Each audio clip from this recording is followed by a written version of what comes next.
আজকে আমরা আলোচনা করব যে একজন ছাত্র সে খেয়ারের আগে প্রস্তুতি নিয়েছে, খেয়ারের সময়টা সে খুব ভালোভাবে পার করেছে।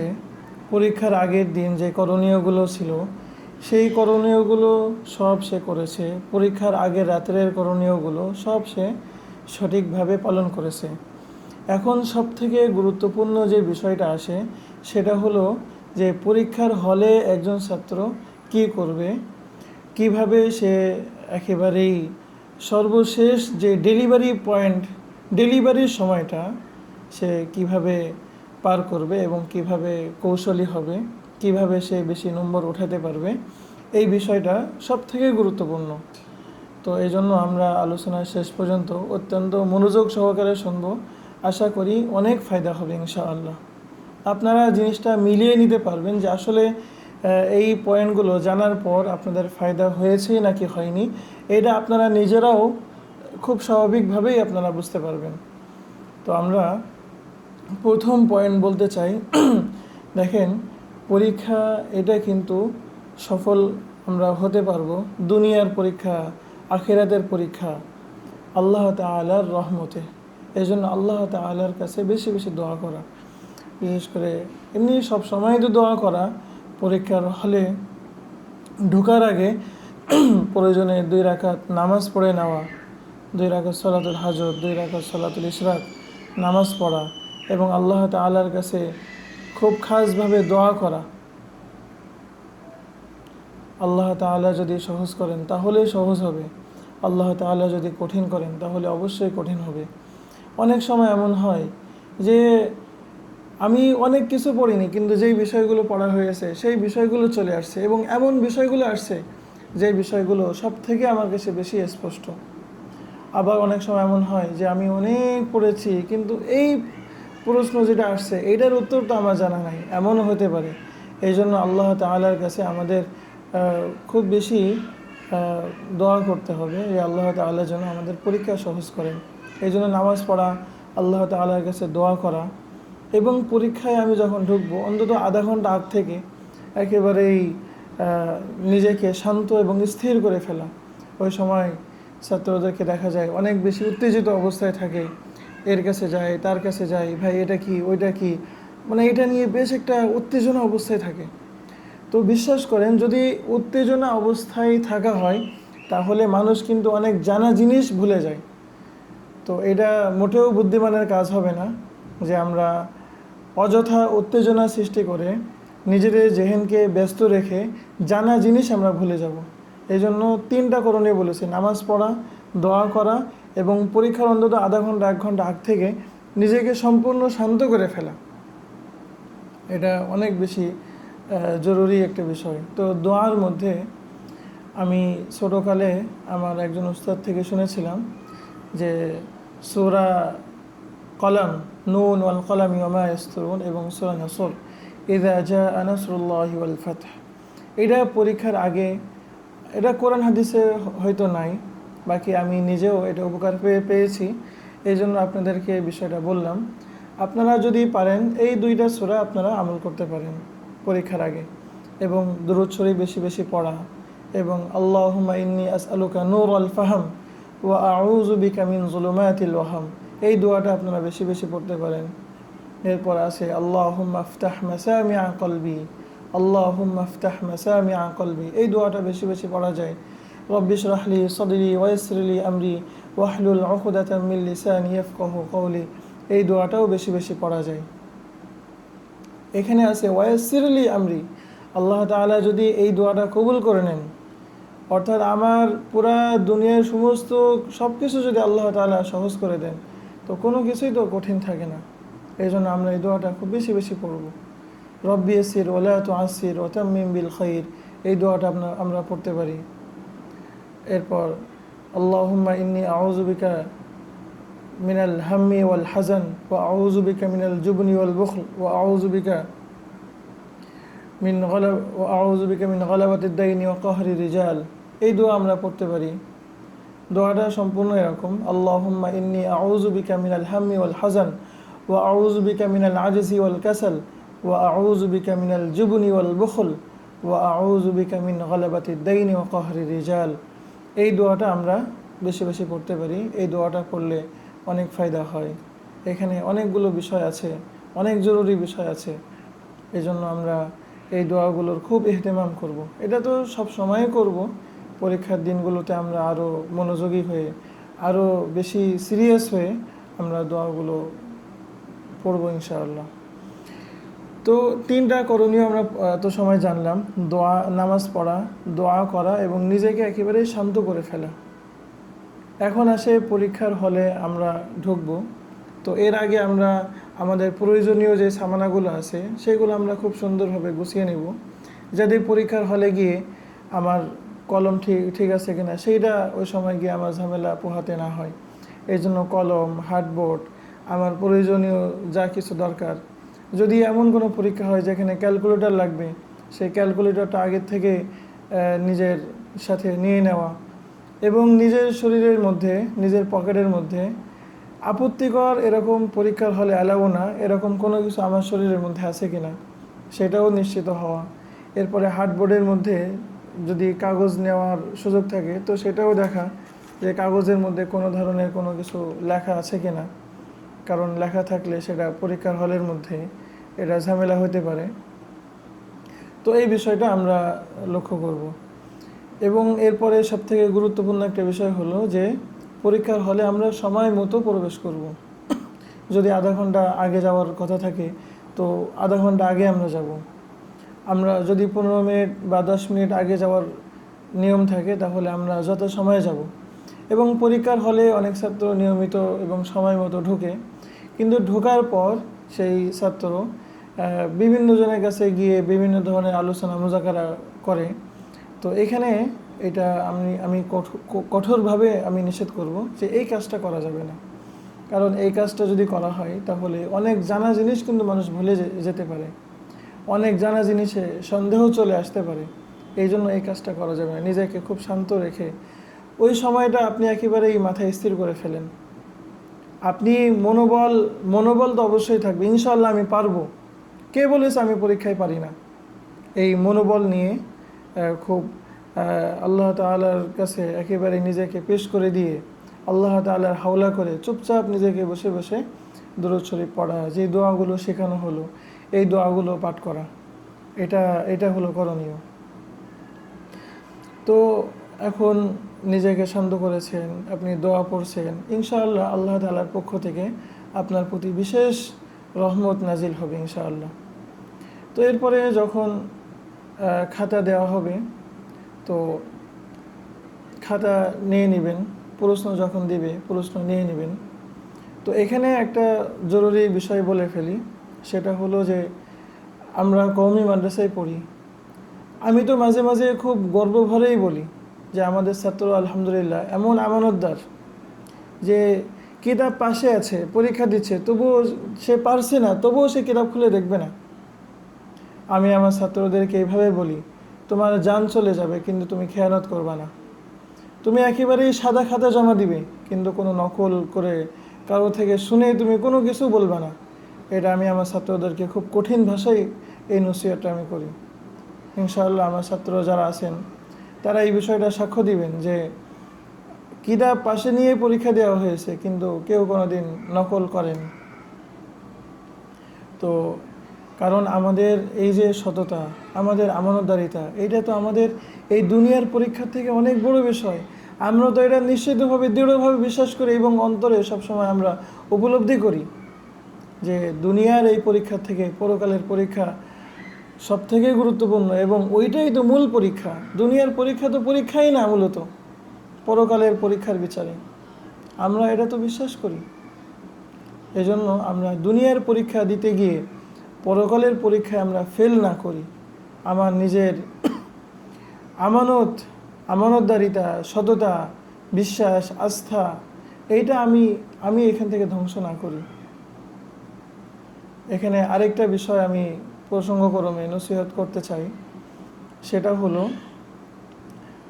যে অনেক বিষয় এমন আছে যেটা না জেনে লেখা যায় না।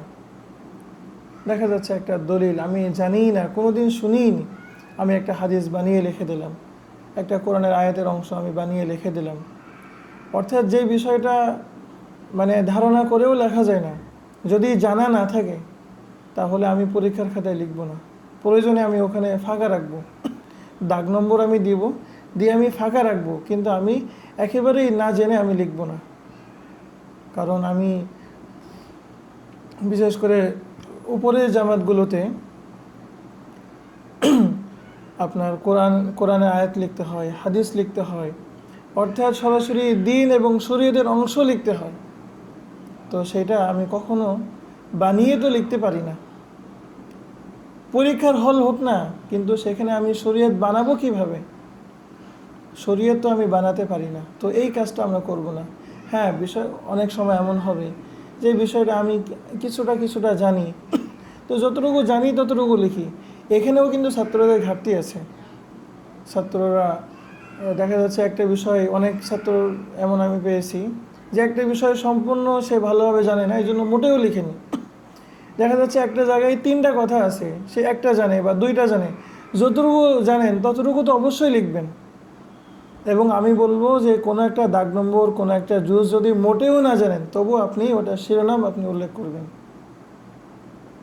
আপনি ওই দাগ নম্বরটা দিবেন।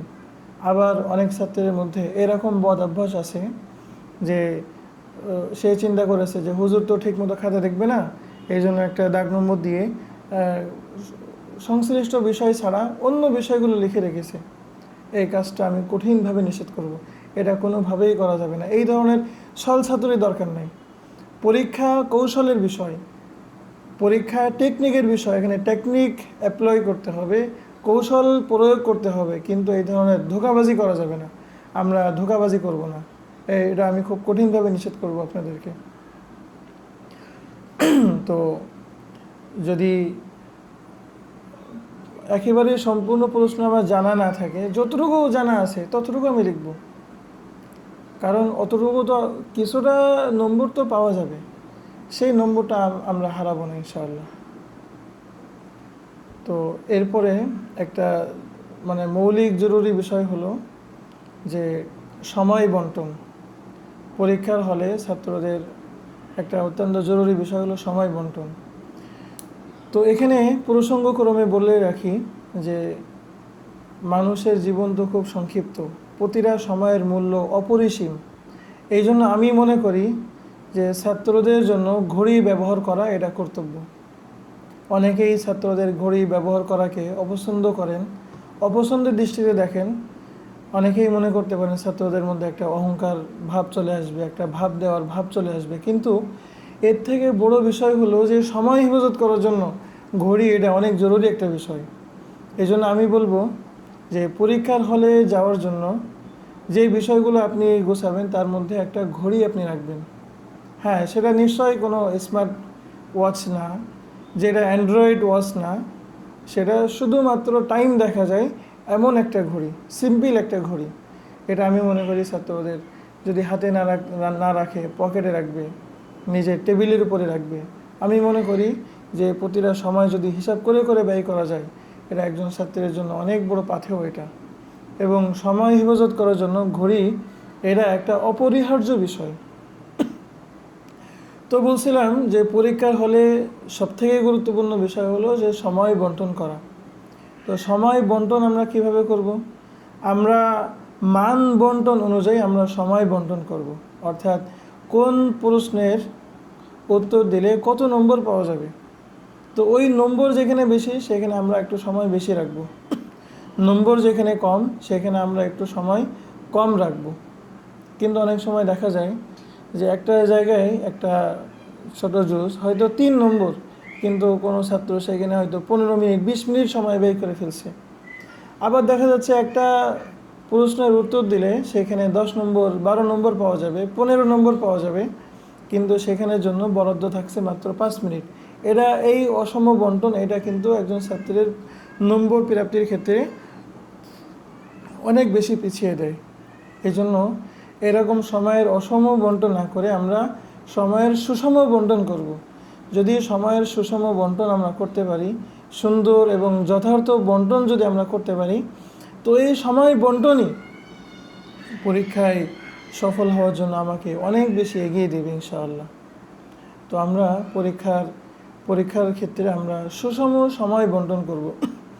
প্রয়োজনে আমরা প্রশ্নে লিখে রাখবো যে এখানে এত এত নম্বর, তো ঠিক আছে এখানে আমি এত মিনিট ব্যয় করব। তো যেই প্রশ্ন দেখা যাচ্ছে একটা 5 মার্কের একটা প্রশ্ন, আমি তার জন্য রেখেছি 7 মিনিট, তো 7 মিনিটে আমার শেষ হলো না, দেখা যাচ্ছে এখনও কিছু কাজ বাকি আছে, আমি ওখানে পৃষ্ঠা কিছুটা খালি রেখে আমি অন্য প্রশ্নে চলে যাব।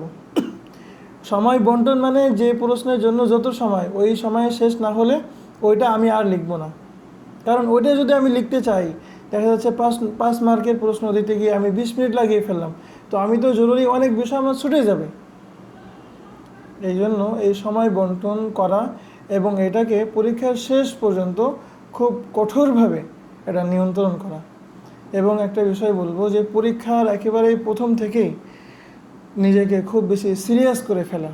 অনেক সময় দেখা যায় ছাত্ররা শেষ আধা ঘন্টায়, শেষ 15 মিনিটে, শেষ 10 মিনিটে খুব বেশি হাত চলছে, খুব লিখছে, সে ওই সময় তার অ্যাটেনশনটা অনেক বেশি হয়, সে সম্পূর্ণ ফোকাস দিয়ে সে লিখছে, মনোযোগ দিয়ে লিখছে, কিন্তু পরীক্ষার প্রশ্ন পাওয়ার পরে সে অমনোযোগী ছিল। এবং এইটাই তো দেখা যায় বেশি, প্রশ্ন নিয়ে মনে হয় যে ওনার কাছে মনে হয় 10 ঘন্টা 15 ঘন্টা সময় আছে, মানে কি সুন্দর ইতমিনানের সাথে প্রশ্ন দেখতেছে, মানে তার যে প্রশ্ন শেষ করতে হবে এইরকম মনোভাব অনেক ছাত্রের মধ্যে দেখা যায় না। এই জন্য এইটা না, বরং একেবারেই প্রথম মিনিট থেকেই মনে করতে হবে যে এইটা আমার শেষ মিনিট।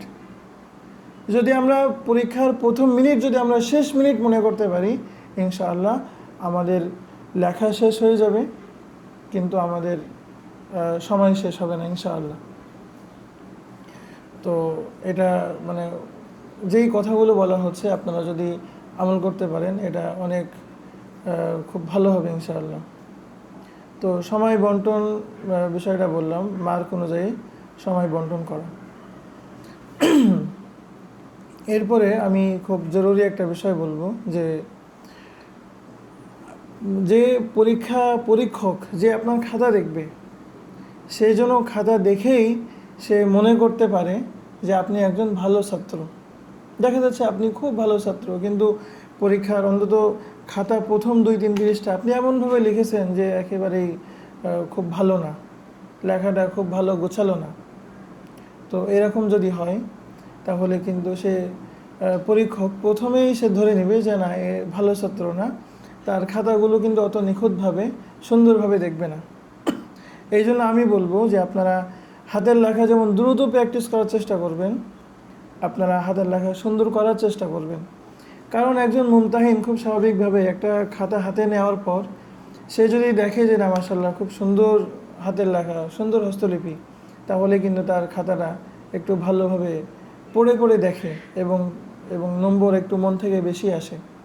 কারণ দেখা যায়, মানে গবেষণায় দেখা গেছে যে একই মুমতাহিন, একই পরীক্ষক, তার কাছে একেবারে হুবহু খাতা ফটোকপি করে 2বার দেওয়া হয়েছে, সে নম্বর 2 রকম দিয়েছে। এইটা হয়, মানুষ তো খাতা দেখবে। যদি আপনি রোবট দিয়ে খাতা দেখাইতেন, একেবারেই প্রতিবার হুবহু নম্বরটা আপনি পাইতেন। তো আমি সর্বোপরি যে কথা বলবো যে আপনি এমনভাবে লিখবেন, এমনভাবে স্পষ্ট করে সুন্দরভাবে গুছিয়ে লিখবেন যে আপনি পরীক্ষককে, যে আপনার খাতা দেখবে, তাকে আপনাকে খুশি রাখতে হবে। এজন্য আমি এখানে আরেকটা নসিহত করে থাকি, সেটা হলো যে আপনার প্রতিটা জুজ প্রশ্নের মধ্যে দেখা যাচ্ছে ইখতিলাফ চাওয়া হলো, দলিল চাওয়া হলো, ওখানে ওয়াজে ইস্তেদলাল চাওয়া হলো, প্রত্যেক দেখা যাচ্ছে একটা বা এর মধ্যে 3টা কথা চাওয়া হয়েছে। তো 3টা কথা আপনি এমনভাবে লিখবেন যে প্রতিটা বিষয় আপনার ফুটে উঠেছে, প্রতিটা বিষয় আলাদা আলাদা শিরোনাম দিয়ে আপনি লেখেন। আপনি প্রথম লেখেন বায়ানুল ইখতিলাফ, এরপরে লেখেন যে কে কি বলেছেন, এরপরে আপনি লেখেন যে বায়ানুল আদিল্লা, এরপরে আপনি দলিলগুলো আপনি লেখেন, এরপরে লেখেন আল জাওয়াবু আনিল আহনাফ। এইভাবে প্রত্যেকটা বিষয় আপনি শিরোনাম দিয়ে লেখেন আপনি,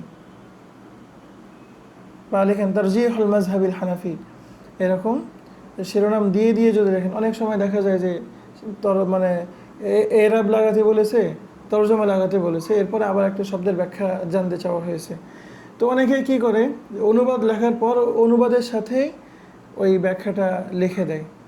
তো দেখা যায় যে মুমতাহিন ওই পুরো বিষয়টা সে মনে করেছে যে অনুবাদ। কারণ দেখেন, একজন উস্তাদের কাছে অনেক সময় শত শত খাতা যায়, একেবারেই আপনার ওই পরীক্ষার খাতাটা কিন্তু উনি একেবারে কিতাব পড়ার মতো গভীরভাবে পড়বেন না, সরাসরি পড়ার মতো খুব খুঁটে খুঁটে কিন্তু পড়বেন না নিশ্চয়। উনি কীভাবে পড়বেন, উনি এটা দেখবেন যে পুরাটা বেসিক ঠিক আছে কিনা, মানে একটা নজর উনি দিবেন।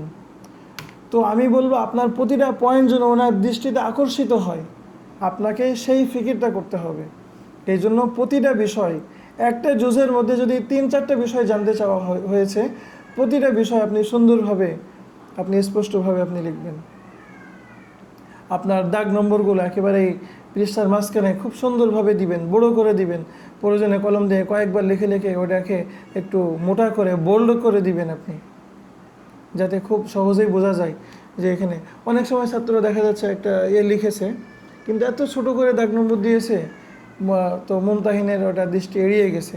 দেখেন, আপনারা খাতা চ্যালেঞ্জ করবেন ইত্যাদি সব ঠিক আছে, কিন্তু কয়জন চ্যালেঞ্জ করতে পারে? এবং প্রথমেই যে নম্বরটা আসে ওইটাই কিন্তু আসলে মানুষের মূল নম্বর, পরে ওটা আসে, ওটা কিন্তু মানুষের আর খুশির উপলক্ষ তৈরি হয় না। এই জন্য আমাদের কোনো অসতর্কতার কারণে যেন আমরা নম্বর না হারাই। সেটা একটা তো হলো উস্তাদরা সতর্ক থাকবেন, কিন্তু আমরা ছাত্র হিসাবে আমাদেরও কিন্তু সতর্ক থাকা উচিত। তাহলে আমি বলেছি, সুন্দরভাবে লেখা, স্পষ্টভাবে লেখা, ছাড়া ছাড়া অক্ষরে লেখা। অনেক সময় এমনভাবে লেখে যেটা খুব বেশি বিশ্রী দেখা যায়, এইভাবে লেখা যাবে না। এবং আপনারা এই যে চারিদিকে 1 ইঞ্চি করে আপনারা ভাঁজ করে বা দাগ দিয়ে নেবেন এবং মাঝখানে টুকু লিখবেন, এবং খাতাটা দেখলে যেন বোঝা যায় যে না, আপনি খুব একটা রুচিশীল মানুষ। এবং অনেকেই এখানে পৃষ্ঠার মধ্যে অনেক বেশি খালি রাখে, এই খালি রাখাটাও ঠিক না, পৃষ্ঠা যাতে নষ্ট না হয়। আবার পৃষ্ঠা একেবারে শুরু থেকে শুরু করেছেন, একেবারে শেষে গিয়ে শেষ করেছেন, এরকমটাও করা উচিত না। আপনার কথাগুলো, লাইনগুলো খুব একটু ফাঁকা ফাঁকা হবে, লেখাগুলো খুব স্বচ্ছ স্পষ্ট হবে, দাগ নম্বরগুলো স্পষ্ট হবে, এবং ওই দাগ নম্বরের মধ্যে যতগুলো বিষয় জানতে চাওয়া হয়েছে প্রতিটা বিষয় আপনি শিরোনাম দিয়ে দিয়ে আপনি লিখবেন। এখানে প্রথমে একটা বিষয়, এটা আগেই বলা উচিত ছিল, খুবই জরুরি একটা বিষয়। আপনি প্রশ্ন হাতে পাওয়ার পর প্রয়োজনে আপনি একটা রাফ খাতা আপনি নেবেন। প্রশ্নের মধ্যে লেখা অনেক জায়গায় অ্যালাউ না, প্রশ্নের মধ্যে লিখবেন না, আপনি প্রথমে একটা রাফ খাতা আপনি নেবেন। রাফ খাতা নেওয়ার পর বিশেষ করে উপরে জামাতের দিকে যারা পড়েন তাদের প্রতি এটা বিশেষ নসিহত থাকবে। দেখা যাচ্ছে যে 2-3টা ইখতিলাফ আপনার লেখার প্রয়োজন হবে। তো 2-3টা ইখতিলাফ লেখার প্রয়োজন প্রথমেই দেখা যাচ্ছে প্রশ্ন হাতে পাওয়ার পর আপনার কিন্তু মন মানসিকতা খুব ফ্রেশ আছে, আপনি শান্ত আছেন এবং ওইগুলো মনে আছে। কিন্তু দেখা যাচ্ছে সময়ে যাওয়ার সাথে সাথে মাথার মধ্যে একটা চাপ বাড়ে। দেখা যাচ্ছে যে আমার প্রথম পরীক্ষার শুরুর দিকে সব মনে ছিল, শেষের দিকে টেনশনে সব ভুলে গিয়েছি। এমন হতে পারে, টেনশনে মানুষ ভুলে যায়। তো এই জন্য আমি বলবো ওই রাফ খাতা নিয়ে আপনি ওখানে নোট করবেন। আপনি কি নোট করবেন, যেমন আপনার এক জায়গায় ইখতিলাফ জানতে চাওয়া হয়েছে, তো আপনি ওখানে বায়ানুল মাযাহিবটা খুব ছোট্ট করে আপনি লিখবেন। আপনি খুবই ছোট করে লিখবেন। যে আমি একটু উদাহরণ লিখে দেখাই। ধরেন যে মাসে জাকার একটা ইখতিলাফ আপনি এখানে লিখবেন, এই শিরোনামটুকু আপনি লিখে এখানে আপনি লিখবেন। উদাহরণস্বরূপ যে এখানে লিখলেন আহনাফ, এখানে লিখলেন যে শাফি।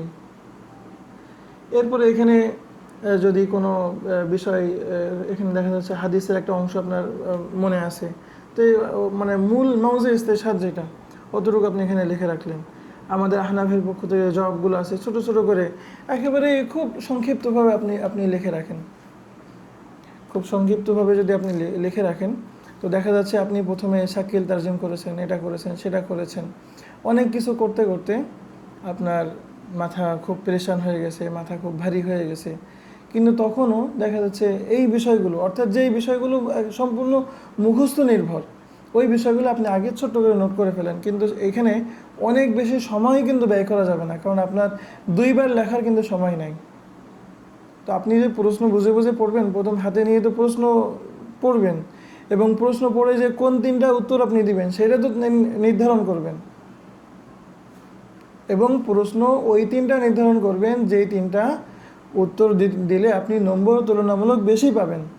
কারণ পরীক্ষার হলে এত দর বেশি নাই, পরীক্ষার হলে একটাই দর বেশি, সেটা হলো নম্বর কিভাবে বেশি পাওয়া যাবে, এইটাই হলো মূল দর বেশি। এই জন্য আপনি এইভাবে লিখে রাখবেন। তো দেখা যাচ্ছে যে একেবারেই যখন পরীক্ষার শেষের দিকেও আপনি ইখতিলাফগুলো লিখবেন, ইত্যাদি লিখবেন, তখন আপনার ওই মাথায় যে আপনার প্রেশান হয়েছেন, আপনি মাথায় অনেক চাপ আছে, তবু মূল থিমটা তো আপনি লিখে রেখেছেন, ওইটা তো আর আপনি ভুলে যাবেন না। তো এই বিষয়টা খুবই লক্ষণীয় বিষয়। আরেকটা বিষয় এখান থেকে চলে আসে, সেটা হলো টেনশন করা।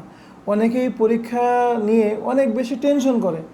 পরীক্ষার টেনশনে পরীক্ষার দিন সকালে বমি হওয়া, পরীক্ষার টেনশনে কিছু মনে না থাকা। দেখেন, আমি একটা জরুরি তথ্য দিই, মানুষ কিন্তু টেনশন করে মরেও যায়। অর্থাৎ টেনশন হলো সকল রোগের গোড়া। মানুষ টেনশন করতে করতে কিন্তু মানুষ মরেও যায়, এরকম অহরহ রেকর্ড আছে। এই জন্য পরীক্ষা নিয়ে কোনো টেনশন নাই। একটা জিনিস মনে রাখবেন, আস-সা'য়ু মিন্না ওয়াল ইতমামু মিনাল্লাহ। আমরা মেহনত করতে পারি, কিন্তু আমাদের পূর্ণতা দিবেন মহান আল্লাহ তাআলা। স্বয়ং আল্লাহ তাআলা আমাদের পূর্ণতা দিবেন। এই জন্য পরীক্ষা নিয়ে আমরা কোনো টেনশন করব না।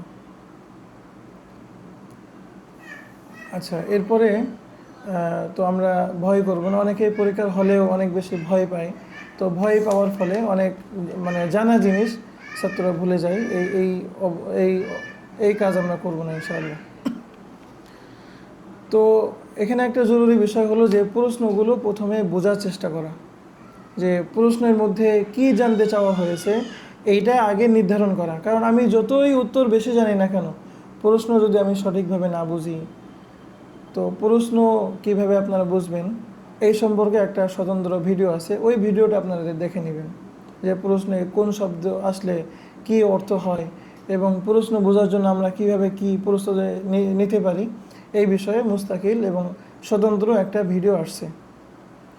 আচ্ছা, তো প্রশ্ন যদি আমি না বুঝি, আমি যতই সঠিক উত্তর জানি না কেন, আমি কিন্তু আসলে সফল হতে পারবো না। এই জন্য প্রথম একটা অত্যন্ত গুরুত্বপূর্ণ বিষয় হলো যে প্রশ্ন বোঝা।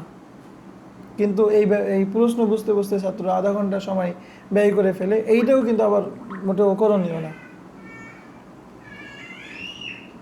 আচ্ছা, এরপরে অনেক ছাত্রের একটা কমন সমস্যা থাকে, সেটা হলো যে লিখতে লিখতে হয়তো কোনো দাগ নম্বর বাদ গেছে, অথবা দাগ নম্বরের মধ্যে জরুরি কোনো একটা জুস বাদ চলে গেছে। এই জন্য আমি আপনাদেরকে যেই নসিহত করব সেটা হলো, আপনি যেই প্রশ্নটা লেখা হবে সেই প্রশ্নটা দাগ নম্বরে আপনি একটা টিক দিবেন, এবং ওইটার মধ্যে দেখা যাচ্ছে এক জায়গায় বলা হয়েছে যে আরিফ, এরপর আবার বলা হয়েছে আউজিহ, এরপর আবার বলা হয়েছে যে মাল আদিল্লা। অর্থাৎ ওই দাগ নম্বরটা লিখতে গেলে ওই শব্দের লুগাবি এবং ইসতিলাহি শব্দের অর্থ লিখতে হবে, ওখানে একটা অস্পষ্ট বিষয় আছে সেটা স্পষ্ট করতে হবে, আবার ওখানে দলিল আনতে হবে, আবার ওখানে হয়তো বলা হয়েছে যে দর্শে কী বলা হয়েছে সেই বিষয়টা লেখো। তো ওই দাগ নম্বরের মধ্যে প্রত্যেকটা বিষয় আমি লিখেছি কিনা, এই জন্য প্রত্যেকটা বিষয়ের উপরে টিক দেওয়া। ওই টিক দেওয়া যদি আপনি করতে পারেন, তো একেবারে এই পরীক্ষার শেষে যখন আপনি আবার দেখবেন যে পুরা প্রশ্ন আমি সব উত্তর দিয়েছি কিনা, তখন আপনারা বুঝতে পারবেন যে না, আমি তো পুরাটা টিক দিয়েছি। এই জন্য প্রতিটা একটা দাগ নম্বরে শুরুতেই টিক না, আরিফ, তো আরিফের উপরে একটা টিক দেন। এরপর আউজিয়া, ওই দাগ নম্বরের মধ্যে আছে আউজিয়া, ওই আউজিহের উপরে একটা টিক দেন। ওখানে আছে যে মাল আদিল্লা, তো মাল আদিল্লার উপরে একটা টিপ দেন। আবার অনেক জায়গায় লেখা থাকে মুফাসসালান, তো আপনার এটা মুফাসসালান হয়েছে নাকি মুখতাসারান হয়েছে, তো মুফাসসালানের উপরে একটা টিক দেন যদি আপনি তাফসিল করে থাকেন। তো এটা আর কি মূল বিষয়। এখানে আরেকটা নসিহত আমি করব, যে আপনারা খাতা লেখার পর ওটা আপনারা আবার রিভিউ করবেন। তো রিভিউ করার সময় ছাত্ররা একটা খুব গুরুত্বপূর্ণ একটা ভুল করে ফেলে, পরে আফসোস করে, যে একটা বিষয় সে লিখেছে, একটা ইখতিলাফ লিখেছে, কিন্তু পরে মনে হয়েছে যে না, অমুক ইমাম তো এইটা বলেনি, বরং অমুক ইমাম এইটা বলেছেন। তো এই যে সন্দেহ হওয়া। তো সন্দেহ হওয়ার কারণে আবার আরেকটা সন্দেহের কারণে, সন্দেহের ভিত্তিতে সে ওইটাকে সংশোধন করে।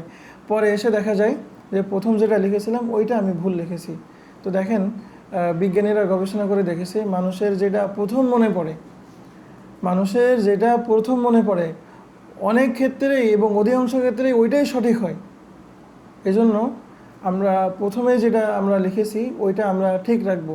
হ্যাঁ, তবে যদি আমার কাছে পরে স্পষ্ট হয় এটা যে না, আমি ওটা নিশ্চিতভাবেই ভুল লিখেছি, তখন আপনারা ওটা সংশোধন করবেন। তো আমি এখানে নসিহত করব, একটা সন্দেহের উপরে ভিত্তি করে আরেকটা সন্দেহ আপনার ওখানে পরিবর্তনের দরকার নাই।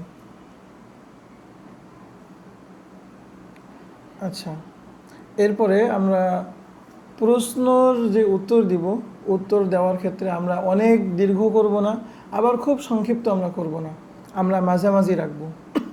অনেক ছাত্র ভূমিকা ইত্যাদি লেখে, কারণ আমি বলেছি যে মুমতাহিনকে, আপনার পরীক্ষককে খুশি রাখতে হবে।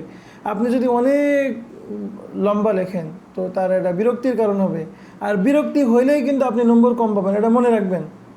আপনি সহি লিখেছেন, কিন্তু বলেন তো আপনাকে যদি 1 নম্বর কম দেয়, আপনার কিন্তু আসলে কিছু বলার থাকে না। মুমতাহিন বলবে, পরীক্ষক বলবে যে এটা আমার ভালো পছন্দ হয়নি, এই জন্য 1 নম্বর কম দিয়েছি। তো প্রতিটা জুজে যদি 1 নম্বর কম হয়, তো আপনার কিন্তু 80 পাইতেই তখন কিন্তু সমস্যা হবে। এই জন্য মুমতাহিন যদি খুশি থাকে, সেই কিন্তু আপনাকে পুরা মার্কটা আপনাকে দিবে। এই জন্য আমরা মুমতাহিনকে খুশি রাখবো। এই জন্য আমরা অনেক বেশি লম্বা চড়া কথা লিখবো না, আমরা মূল কথাটা লিখব। আবার এত সংক্ষিপ্ত লিখবো না, যতটুকু সংক্ষিপ্ত লিখলে দেখা যাচ্ছে নম্বর পুরাপুরি দেওয়া যায় না। এই জন্য আমরা মূল কথাটুকু, যেটাকে আমাদের পরিভাষায় আমরা বলি মৌজা ইস্তেশাদ, এটা খুব ভালোভাবে লেখা। প্রয়োজনে নিচে একটু দাগ দেওয়া, প্রয়োজনে ওইটা হাইলাইট করার জন্য একটু নিচে দাগ দিয়ে দেওয়া, যাতে ওটা মুমতাহিনের দৃষ্টি সহজে আকর্ষিত হয়। কারণ দেখেন, যদি উত্তর আমার জানা থাকে তাহলে কিন্তু আমার লম্বা লেখার দরকার হয় না। লম্বা লেখে কারা? যাদের আসলে মূল প্রশ্ন হল নাই, প্রশ্ন সমাধান তার জানা নাই, উত্তর ভালোভাবে জানা নাই, সেই কিন্তু বেশি বড় করে লেখে। তো এই বিষয়টা আমরা খেয়াল রাখবো যে মূল বিষয়টা স্পষ্ট করে আমরা মধ্যম পন্থায় আমরা লিখবো, খুব দীর্ঘ করব না, আবার খুব সংক্ষিপ্ত আমরা করব না। তো যাই হোক, এখানে বেশ কিছু কথা বলা হলো। আমরা এই বিষয় ইনশাল্লাহ আবার দ্বিতীয় পর্ব আসবে। এখানে যে বিষয়গুলো ছুটে গিয়েছে সেই বিষয়গুলো ইনশাল্লাহ আমরা শেষ পর্বে আমরা আলোচনা করব ইনশাআল্লাহ। আল্লাহ তাআলা আমাদেরকে তৌফিক দান করেন এবং এই নসিহতগুলো অনুসরণ করার তৌফিক দান করেন।